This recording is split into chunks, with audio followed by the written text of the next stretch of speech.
Today is part of the program of Lumadays 4 online edition with the topic of In Transit, a Geography of Change. We will be talking to Dr. Paul Graham Raven about 9 notions of the metasystemic, which maybe we can best define metasystemic as everything that kind of rises above and then connects to define a system, and in many other ways. Paul Graham Raven is a postdoctoral researcher for Lund University in Sweden, using the tools of science fiction and social theory to explore infrastructural reconfiguration for Anthropocene futures. He's also a writer of poetry and fiction, and says, I guess himself, gratefully lapsed consulting critical futurist and narrative designer.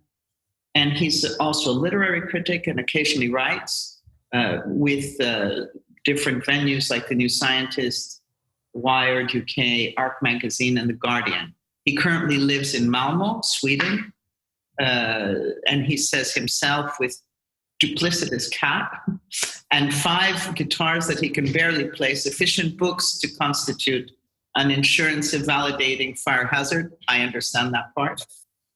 He once quoted Arthur C. Clarke to The Guardian, who famously said that any sufficiently advanced technology is indistinguishable from magic. A stage magician will tell you that invisibility is the ultimate magic trick, but it's still a trick, an illusion. And in a way, this falls to an artist to think about how to make the invisible visible, or we could say vice versa. These are kind of some thoughts that I had about you, Paul, and about what you've been saying. So please have a go at these 9 notions of the metasystemic. Thank you, Maria. Thank you very much as well for inviting me. I was very much looking forward to coming to Arles and to meeting everyone in person, but for reasons infrastructural and otherwise, that's not really possible this year. But I'm very grateful to have this chance to talk through ideas which have been with me for a long time, but which have become sharpened, I think, by the circumstances. Yes, so let me just speak to those 9 notions of the metasystemic.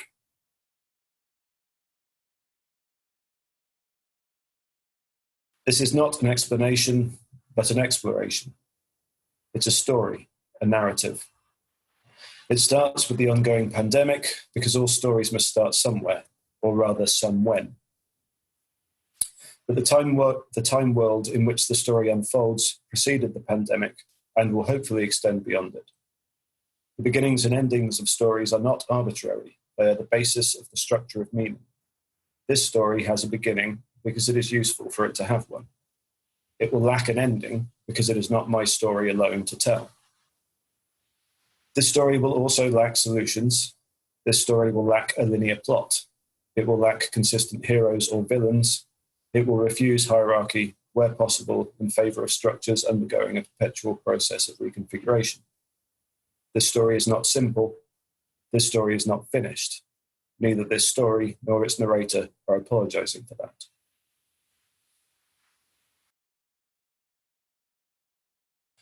The pandemic has momentarily exposed the commodity fetish. The production and distribution of commodified goods has been exposed to those who have become accustomed, as intended, to never considering those origins. Heretofore, the origins of commodities were someone else's problem. In the works of the science fiction writer Douglas Adams, there exists a spacecraft which resembles a small Italian bistro restaurant. In one scene, the protagonists land this spacecraft in the middle of Lord's cricket ground in London during an important test match, but no one notices. Arthur Dent asks whether the spacecraft is invisible, but its pilot explains that it is instead protected by a much simpler and more effective technology known as a someone else's problem field. The genius behind this technology arose from the realization that, while making something invisible, be that a spacecraft or the origins of commodity, is extremely difficult, making something appear to be someone else's problem is extremely easy. During the pandemic, to a greater or lesser extent, we have been briefly reminded that much of what we considered to be someone else's problem is actually our problem, though that effect is already receding quickly in the rush to return to a notional normality which is and was never any such thing.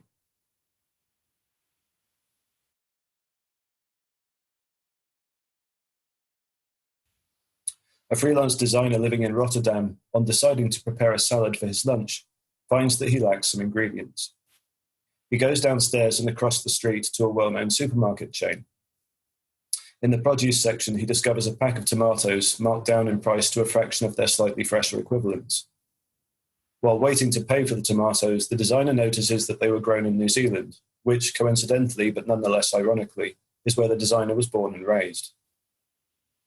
During the years immediately after the financial crash of 2008, and a debatable number of times since, the arbitrage services through which slots on container ships are sold were offering zero or negative prices.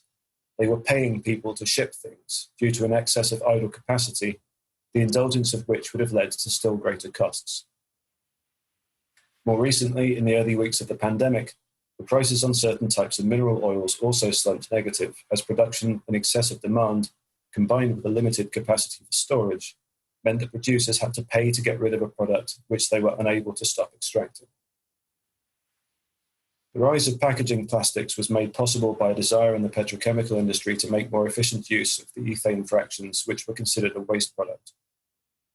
In turn, the rise of fracking was made possible by the extensive market for ethane-based packaging plastics established in earlier decades. These facts and many more go unseen, not because they are invisible, but because they are someone else's problem. The consequences of these facts are likewise someone else's problem, primarily because they take place at a distance, whether physical or merely socioeconomic, from those of us who benefit from their primary purpose.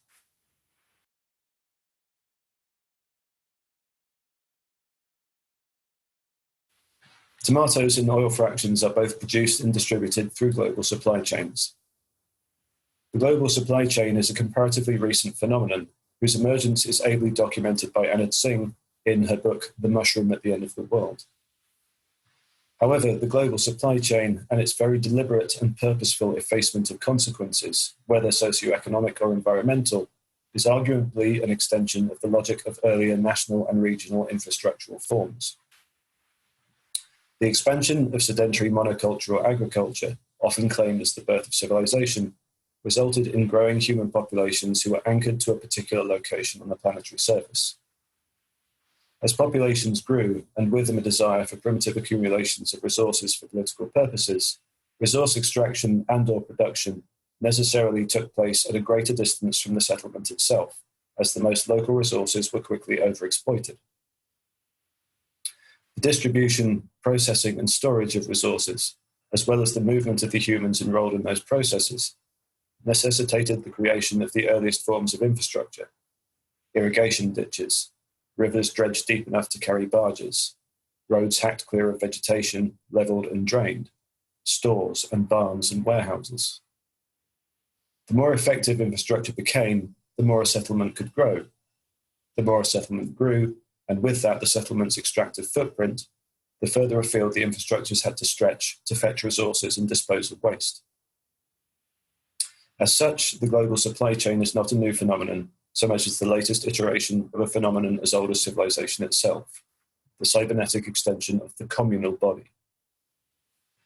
The extension of the capability for action, such as extraction or consumption, at a distance, can be considered as a folding or warping of time-space.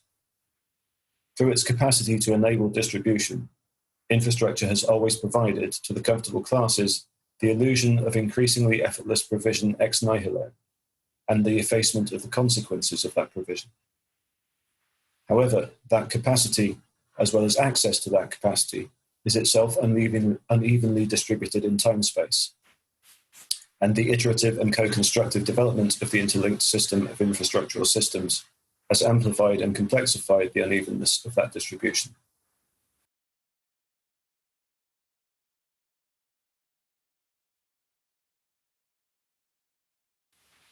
Infrastructure itself is always motionless. It is a static intervention in the landscape. that which moves across an infrastructural network, be it ship or truck or train or plane, is an interface.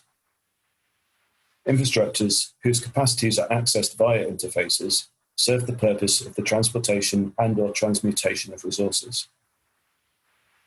Resources can be immaterial, for example, information or electricity. Humans are a resource. Waste is a resource of negative value. Infrastructures are socio-technical systems comprising technologies and humans. Access to human mobility for consumptive purposes is an elastic good. To choose to travel is a class marker. Here, the distance, the frequency, and the velocity of travel are proxies for privilege.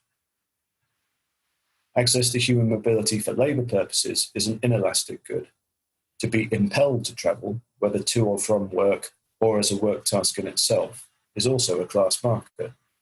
Here, the distance and the frequency of travel are proxies for subjugation, while velocity tends to have an inverse correlation. In a historical inversion whose import cannot be understated, recourse to goods produced far from their location of consumption is increasingly a marker of poverty. Likewise, to consume that which is produced close to the location of its consumption is increasingly a marker of affluence. With a few notable exceptions, whose exceptionality is being eroded by the economic crisis of the pandemic as I speak, for example, airline pilots, employment within the systems of distribution is poorly paid and precarious.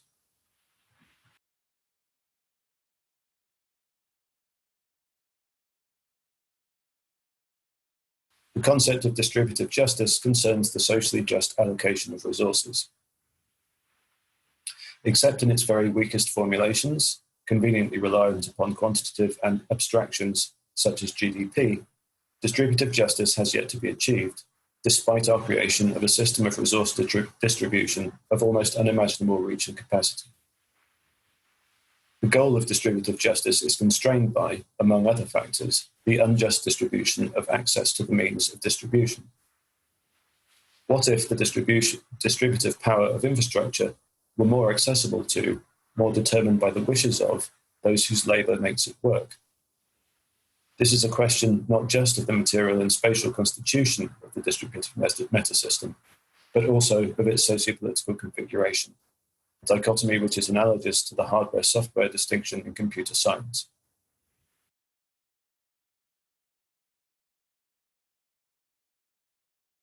Waste is a resource with a negative value.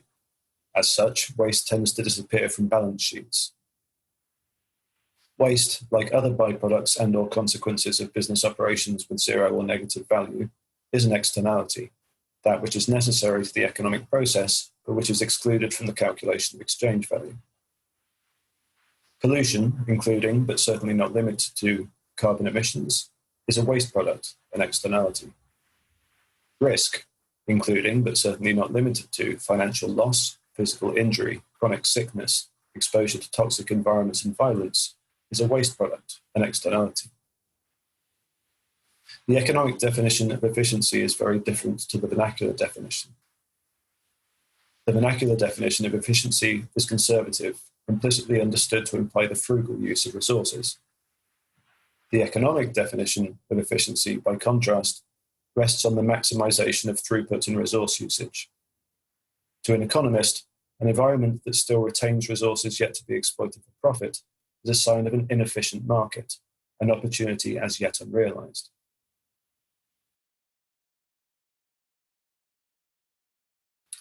Infrastructures themselves lie beneath the more complex functions which they make possible. Interface technologies limit and curate infrastructural potential into specific teleological applications for the end user. Interactions between interface and infrastructure tend toward two different paradigms, that of the platform or that of the protocol. The protocol is a paradigm of openness, whereby the standards and regulations of the infrastructure allow for a plurality of interface options to be deployed, provided they stay within the rules of the protocol. The platform is a paradigm of closedness, whereby the standards and regulations of the infrastructure are co-developed with the affordances of the interface. This allows for optimal and efficient exploitation of the infrastructural network by its operating agency, but restricts the possibilities available to the end user to those which the operating agency deems optimal and profitable. Broadly speaking, protocols tend towards decentralized or peer-to-peer network topologies, while platforms tend towards centralized and hierarchical network topologies. Regardless of whether they support protocols, platforms, or both, all spatially bound networks of distribution tend to become natural monopolies. Natural monopolies tend toward capture by organizational monopolies. Organizational monopolies favor platforms over protocols, as platforms permit greater control and therefore greater economic efficiency. An efficient network has no operational slack, no spare capacity. An efficient network fails ungracefully when it experiences a sudden change in capacity requirements.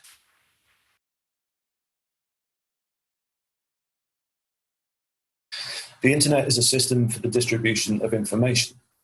Information is an immaterial resource. Prior to the internet, information had to be materialized in media in order to be distributed. The internet is not an infrastructure, but a protocol. The infrastructure beneath the internet is a global web of copper and glass fiber, backbones and base stations and routers and server farms. Information is an immaterial resource, but the internet, as a medium, is far from immaterial.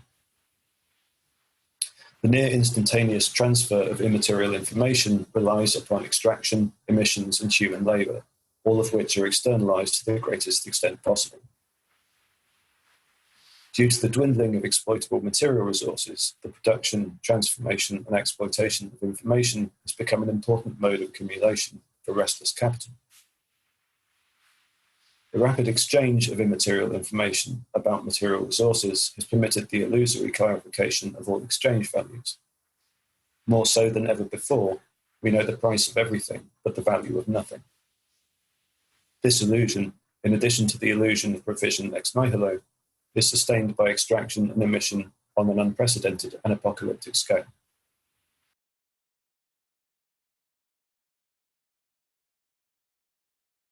Our contemporary existence is greedy, destructive, and exploitative. It is also, in economic terms, more efficient than ever. The dogma of economic growth is a function of the uncritical worship of the principle of economic efficiency.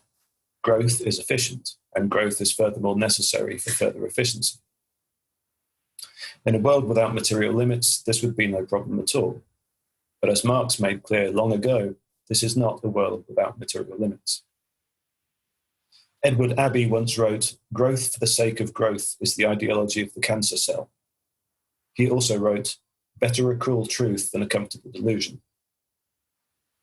Economic growth is our most comfortable delusion. Cancers are economically efficient.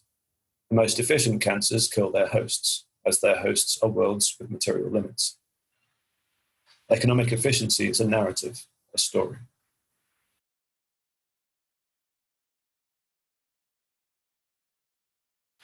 Ecosystems are efficient, but in a subtle, slow, and plural manner which the reductionisms of economics cannot duplicate.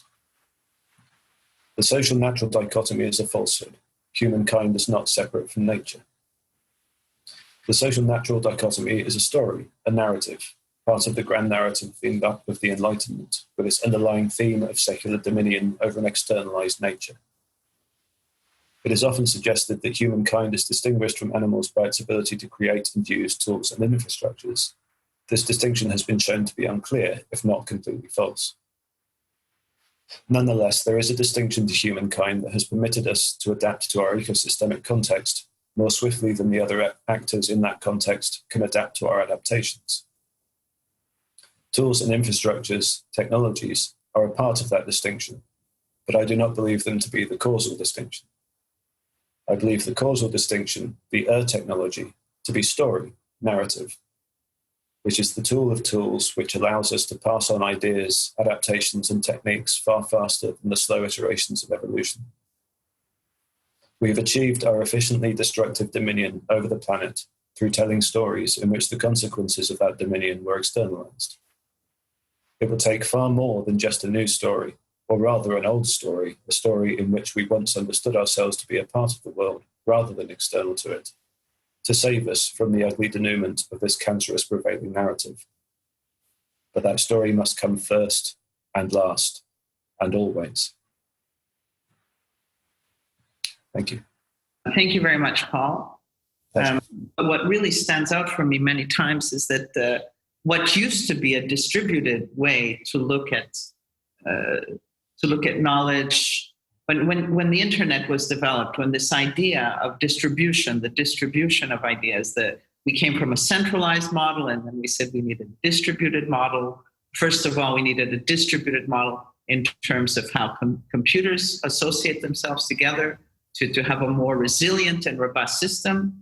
And then finally, we even had a distributed system to build knowledge. I mean, everything that we know as open source was about distributed knowledge.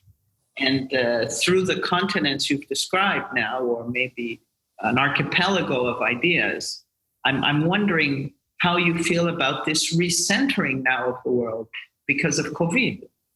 You know, are we still this distributed, free thinking, open source ecosystem, or have we gone back to this totalitarian and centralized vision of the world? Wow, so start me with an easy one, right? Wow. I'm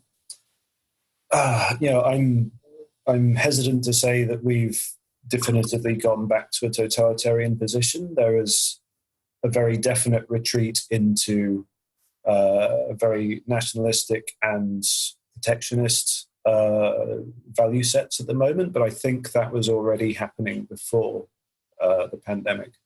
I think that has accelerated a process that was already ongoing. So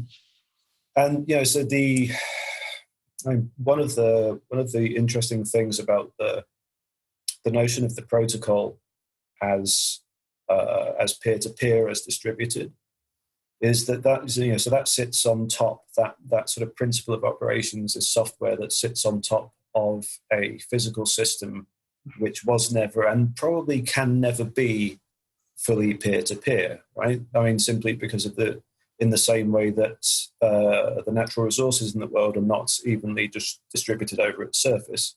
Population centers, server farms, knowledge creation is not distributed equally either. The idea that the value, I think, in the distribution protocol of the internet and similar principles of governance and thinking and so on and so forth, is to try and correct that pre-existing uneven distribution by connecting points that were further out on what we would call the last mile of the network, so that if you're on the last mile, you still have the same capacity to communicate that someone much closer to the center of the network is. It's, even a distributed network has a center.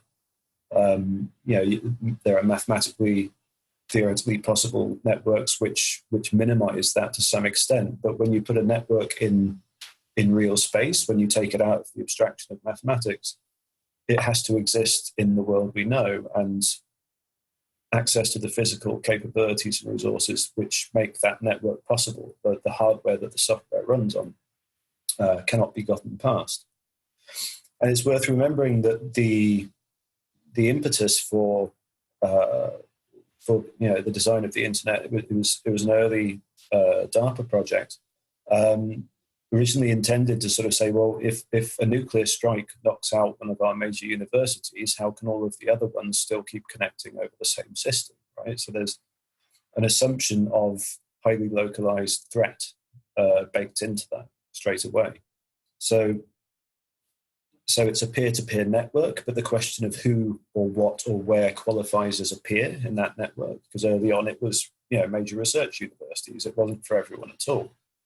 If you're in that group of peers, then it's peer-to-peer. If you're outside of it is not. So it's the combination of the protocol, the ideal, and the physical substrate on which that ideal is applied and enacted.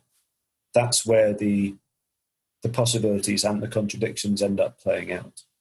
And there is, I'm not, I'm a critic of technology, but I'm certainly not suggesting that we go back to some sort of time before it.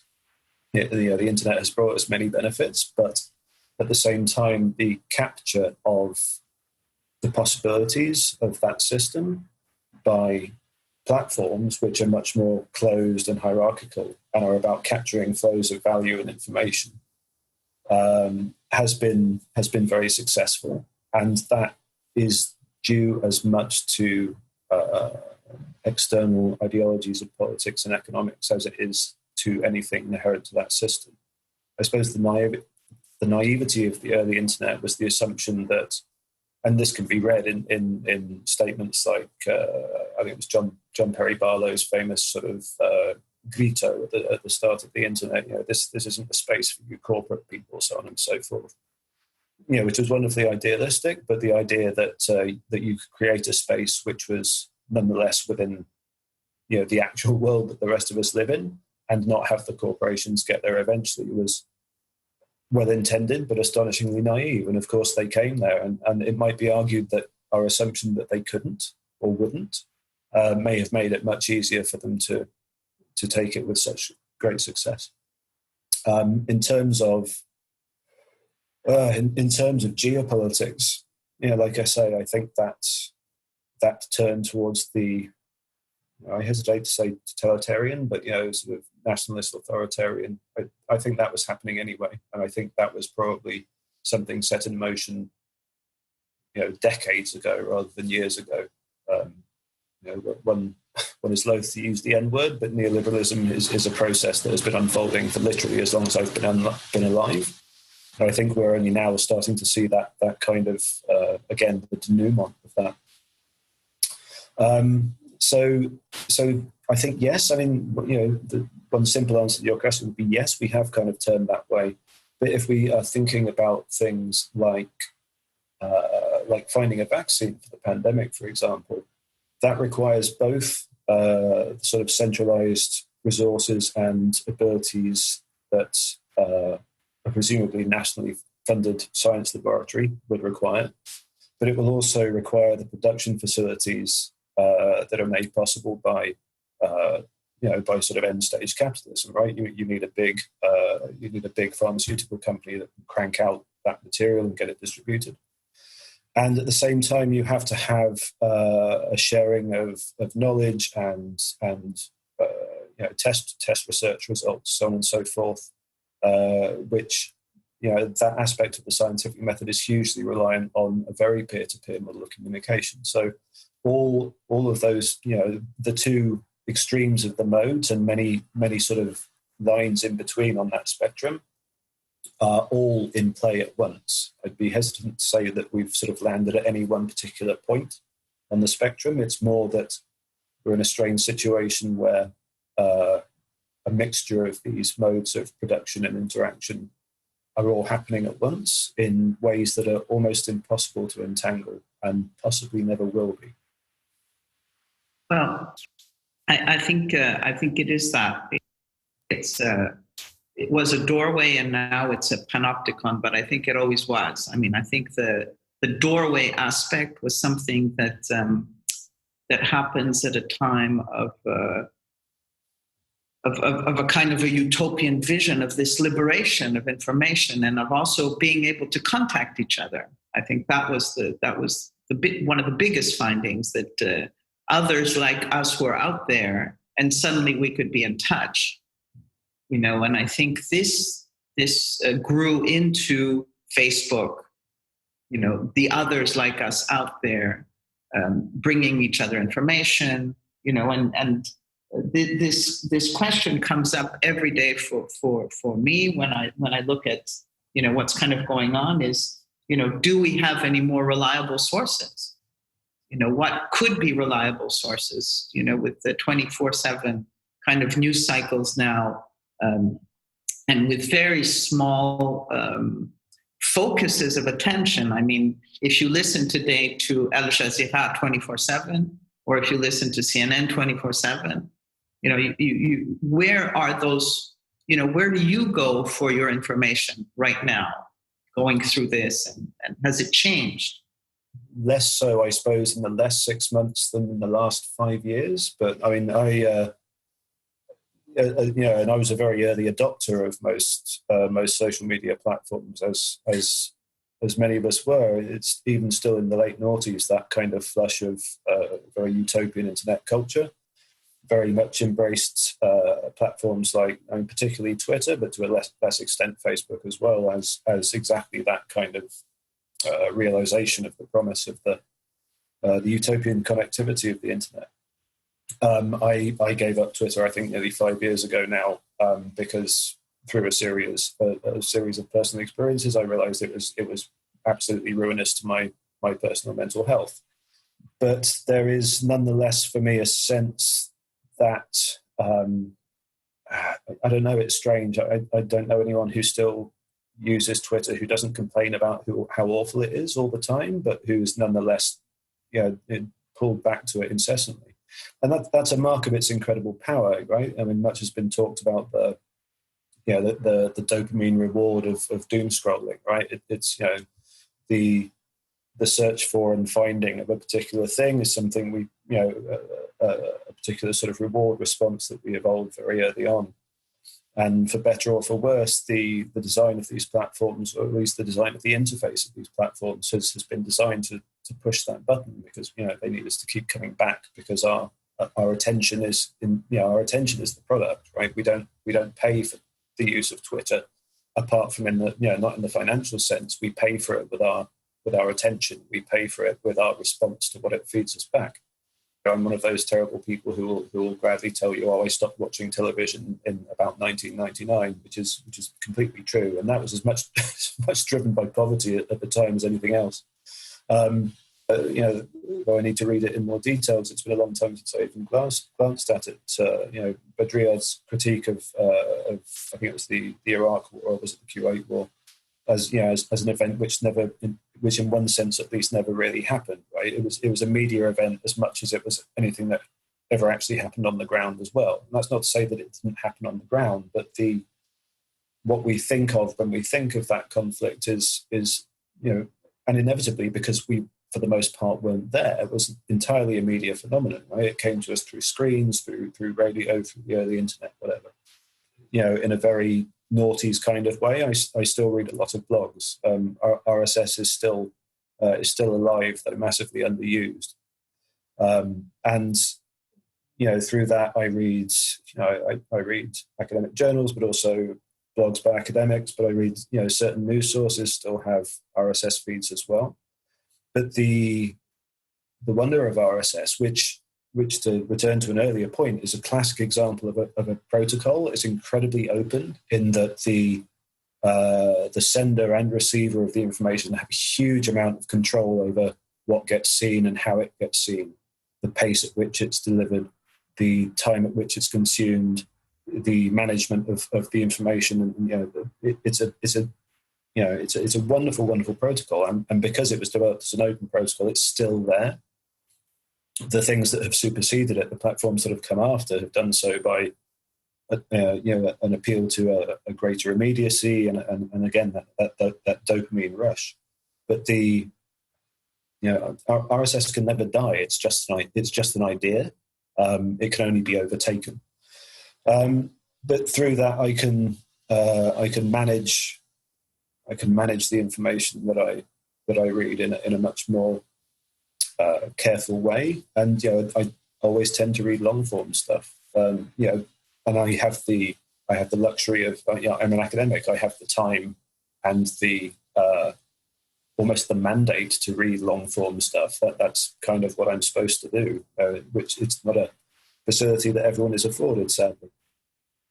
But the broader question of the matter of post-truth, who do we trust in a post-truth world? There's a lot of people throwing around. It's been going on for ages, but it's kind of reached a crescendo recently of people, particularly on the right, but now on the left as well, sort of saying, well, it's all postmodernism's fault. Someone once suggested that everything's subjective, and now everyone believes that everyone's opinion is equally valid. And that was never entirely the point anyway. And wiser minds than me have pointed out that the postmodern theorists weren't advocating what they were describing. They were trying to diagnose a problem that they saw unfolding. But the question isn't that all opinions are equal. It's that all opinions are equally fervently held. The question about reliability in sources is how do you what is your criteria for reliability? As absurd as it sounds, I think if education, at least to some extent, focused more on the affordances of media and taught people how to think critically about what is being said, but also what is not being said. The curation of information, which is afforded by various types of media, it would be easier to, I don't know, it's flippant to say that it would be easier or more likely that people would see through the deception. But I think it would at least become slightly harder for those sort of deceptions to emerge. But at the same time, I think there's a definite phenomenon whereby, with Trump in the US being possibly the most obvious example, but similar strongman figures elsewhere in the world, their followers are not the mindless dupes. They are sometimes portrayed as. A colleague of mine here at Lund studies this, and it's not at all that people are fooled by them. It's just they prefer being fooled by Trump than being fooled by the other sources, right? And what we need to get past is any idea that that left liberal speakers and media sources are any less manipulative or curatorial of the worldviews that they portray. There is a war of narratives going on. And to our opponents in that war, our narratives are just as partial and deceptive and emotionally loaded as theirs are. Mm. And part of the challenge there is, it's the postmodernism is not a phenomenon in which there is no real. It's a phenomenon in which the real is constantly hidden behind the spectacle, and the sense in which that we decide which parts of the actually matter. The truth is constructed through the decision about what matters. Subjectivity is a selective process. It is that return to the concern over what your criteria for reliability. There is something that we discussed in a previous talk. I keep thinking that a city and a kind of an urban environment, which is heavily curated by its infrastructure, also has a form of narration to it. And I'm very curious now because I know that you focus a lot on what people call infrastructure, but I tend to believe it's not only the technological setup, but it has something more to do with curating situations or giving the protocols that narrate them. And I'm wondering now if, how and by whom can infrastructure be changed if you want a more kind of distributive justice to work? And what kind of role would the state play in this case? Or is it like all going to be left to private enterprise?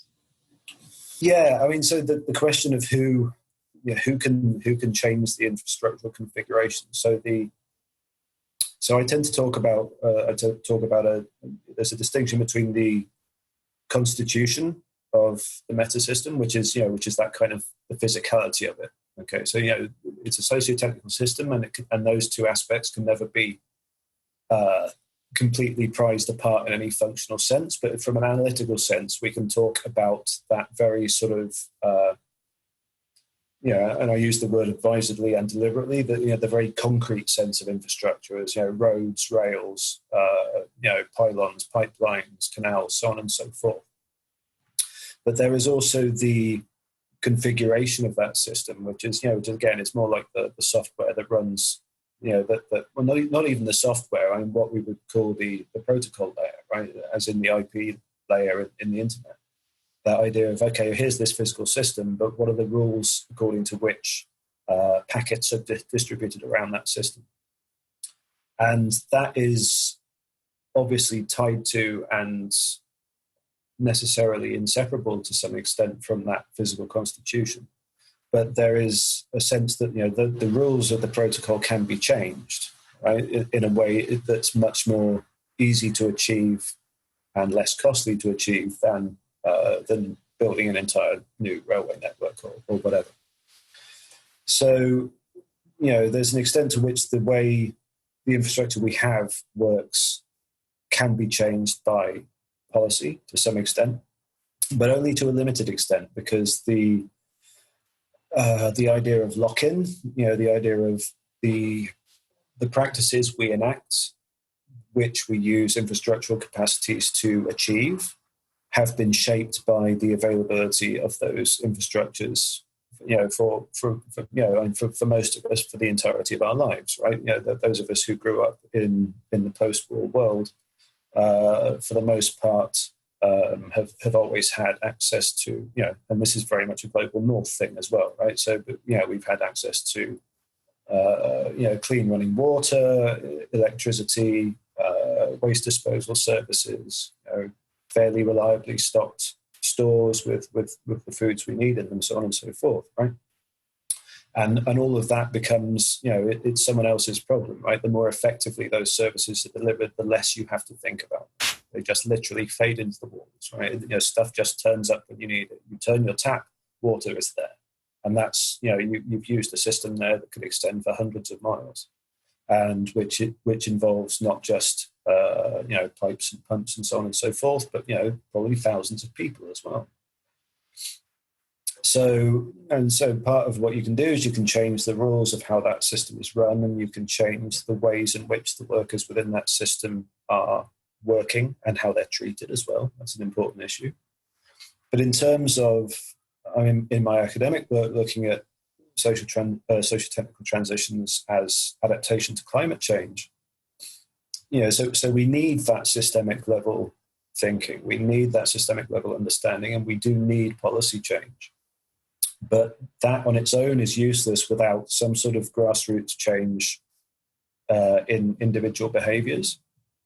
But and we run into a problem here of language, because our instinctive reaching for the term behavior is kind of a legacy of, again, economics, but particularly behavioral economics, which tends to extend the idea of homo economicus into other aspects, right? Into other aspects of consumption. So the economic model of people using water infrastructures is, people use 80 litres of water a day, which is a massive kind of statistical reduction, right? It's not everyone uses 80 litres of water a day. Some people may only use 40. Some people may use 120, but it kind of averages out. So we'll just say everyone uses 80 litres, and we will proceed from that basis to make our calculations of required throughput. But it's not like, and in that decision that there's an implication that choice is entirely rational and that it is a choice. But so there are all sorts of technological factors, all sorts of interface factors that come into that consumption figure. Once we get past that statistical notion of everyone uses 80 litres a day, once you start looking and sort of unpacking that bell curve, there's this huge variation, not just of what people do, but the reasons why they do it that way. And so I draw a lot here on social practice theory as primarily popularized and developed by Elizabeth Shove from Lancaster University, who is a brilliant thinker and a massive influence on my work. My work would be nothing without her prior work, and hers will justly, I think, be better remembered than mine ever will. I heartily recommend people to read her stuff. She's brilliant and massively overlooked, I think, in a lot of ways. Her understanding that influence of infrastructures and interfaces on what people do is also entangled with the experiences and skills they have with performing a certain function, right? So the way you wash yourself in the shower is partly a sort of pattern you've developed yourself, but that was informed by when you were very young, when your parents were teaching you sort of basic hygiene stuff, certain expectations of how one had a shower would have been established then. It would be further influenced by your peer group. So when you were at school and you observed other people showering, you're like, oh, well, everyone else seems to kind of do it that way. Maybe that's the right way to do it. So at the same, so you have this idea that competences, right? The ideas of how one performs that particular practice is gathered from your peers and is quite local, even if not necessarily in a geographically local sense, in a kind of demographically local sense, because your peer group now may be much more geographically distributed because we have the greater ability to travel, or at least we did, so on and so forth. But at the same time, the third element of social practices after infrastructures and technologies and competencies are values, and the influence of why it is we in particular, the values we have around a notion like personal hygiene, which are extraordinarily complex and very, very variable. And again, when you look at them statistically, there's a kind of bell curve, and we're like, well, we kind of broadly understand that in an area like Europe, we have certain standards and ideas of why personal hygiene is necessary and how clean is clean enough. But again, within that bell curve, there's this huge variation of how that expresses precisely, and that comes from cultural and ethnic backgrounds, but it also comes from regional variations. There's a huge influence of age cohorts in there as well. A simple decision like that, a decision to try and change what people do without understanding why they do it the way they do it already, is destined to failure, because you can't just kind of sort of thrust a new thing into someone's practice and expect it to absorb that. People will resist that kind of interjection in the values and competences that they have. You can't just kind of throw new technology or gadgets or policies at the things people do, because people don't think about policies and technologies and infrastructures when they do things. They're thinking about what they're trying to achieve and why it matters. And so getting at that aspect of reconfiguration, of social technical change is of great interest to me personally, and obviously I think it's something we need to look at much more closely in terms of making the changes that we are going to be obliged to make. I have a kind of a last question, and this is from our viewpoint, which is, of course, our cultural institution at LUMA. And when Maya Hoffman created LUMA, it was really to create an ecosystem around what artists kind of need to know and need to share, and also put back in this kind of loop to create this kind of new narrative and to push it further, because it's beyond sometimes the detail, but it's also in the way things feel and the way things can happen, beyond what we imagine, and so the unimaginable. And I'm wondering if you can tell me a little bit about what you think the role of art and artists will be in the next 24 months as we move forward, or backwards, so to speak. Yeah, or sideways, or whatever way it is we end up moving. And that's a really fascinating question. And I suppose my first preface, which might sound like an attempt to dodge the question, but honestly is not intended as such. It's, so I am a writer, so I am a sort of an artist, but I know enough real artists to not to know that there's a big distinction between what they do and what I do. And there's a commonality as well, but there is a big difference. And as such, I'm very, very hesitant to sort of speak on behalf of that world and sort of say, oh, well, obviously what would be best for that world, or what that world would be best to be put to. It is not my place to say. But probably the best way I can try and answer that question is by talking to the influence of art and art practice, and particularly placemaking art practice on the project I will be starting soon here at Lund. And the thing that really spoke to me, that really sort of pushed me down the path to thinking about, sort of critical practices of placemaking, not the sort of let's put a statue in the square placemaking that developers tend to buy into, was a phrase, and I'm afraid I have a note somewhere of who this phrase originates with, which a friend supplied me, but I don't have it with me.